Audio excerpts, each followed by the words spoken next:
জয় যিশু। পবিত্র মঙ্গলময় পিতা প্রভু যিশু, তোমায় ধন্যবাদ, তোমার প্রশংসা গৌরব করি।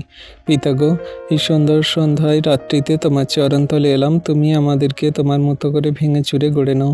তুমি আশীর্বাদ অনুগ্রহ করো। পিতা, আমরা তো জঘন্য নগণ্য পাপী, আমাদের কোনো যোগ্যতা নেই, কোনো শক্তি নেই। এই রাত্রির ভার তোমার হস্তে চরণতলে দিই। সারাদিনে যা কিছু কর্ম করেছি সব কিছু পরিবার ফ্যামিলির জন্য। তোমার জন্য আমরা এমন কর্ম করছি না, কিন্তু তুমি আমাদেরকে আশীর্বাদ করে চলেছ, পরিবার ফ্যামিলি জনদের আশীর্বাদ করছো। আমাদের সমস্ত পথে তুমি খেয়াল রাখছো। তুমি অনুগ্রহকারী মহান ঈশ্বর পিতা। তুমি আমাদের কত ভালোবাসো, প্রেম করো। তুমি আমাদের জন্য নিজে প্রাণ পর্যন্ত দিয়ে দিয়েছো যাতে আমরা পরিত্রাণ পাই। কিন্তু আমরা প্রভু তোমার সেই কিছুই করতে পারছি না।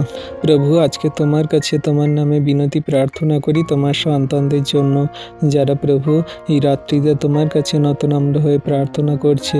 তাদের সমস্ত পরিবারের সদস্য যদি কেউ অসুস্থ রোগে পড়ে থাকে, সমস্ত রোগ ব্যাধির আত্মাগুলো থেকে তাদের ছুটকারা দাও, সুস্থ চাঙ্গা করো। তারা যদি কোনো অসুস্থতায় থাকে, সমস্ত রোগ ব্যাধির আত্মাগুলোকে তুমি সেই সুস্থ চাঙ্গা করো। সমস্ত রোগ ব্যাধির আত্মাগুলো দূর করো প্রভু।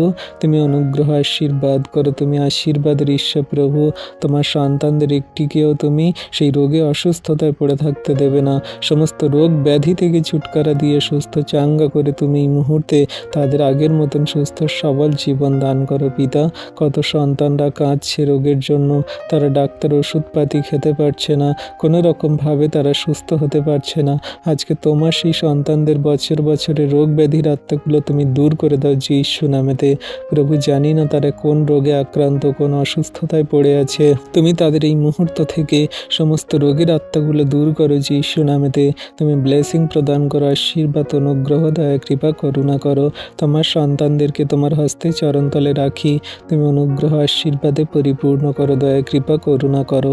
হ্যাঁ দয়ালু কৃপাময় মহান ঈশ্বর প্রভু, আজকে প্রভু তোমার সন্তানদের জন্য তোমার কাছে বিনতি প্রার্থনা করি, যারা প্রভু এই মনের কথা তোমার কাছে বলছে। তুমি তাদের মনের কথা দেখো, শোনো, উত্তর দাও। কত সন্তানরা ডিপ্রেশনে, চিন্তায়, তারা খারাপ কঠিন পরিস্থিতিতে পড়ে আছে, জীবনের এমন পর্যায়ে এসে পৌঁছেছে, না পারছে কাউকে বলতে, না পারছে কাউকে ভুলতে, না পারছে কাউকে কিছু করতে, না পারছে কোনো কিছু ভাবে তারা সেই উঠতে। তাদের জীবন এমন পর্যায়ে এসে দাঁড়িয়েছে, তারা সেই জীবনের প্রত্যেকটি মুহূর্ত খারাপ কঠিন পরিস্থিতির মধ্যে যাচ্ছে। তাদেরকে তুমি অন্ধকার কারাকূপ থেকে ওঠাও, আশীর্বাদ করো। সারাদিনের ভার দিয়েছি, সারা রাতের ভার দিই, তুমি আশীর্বাদ করো। এই প্রার্থনা যিশু তোমার নামে চাইলাম, আমেন।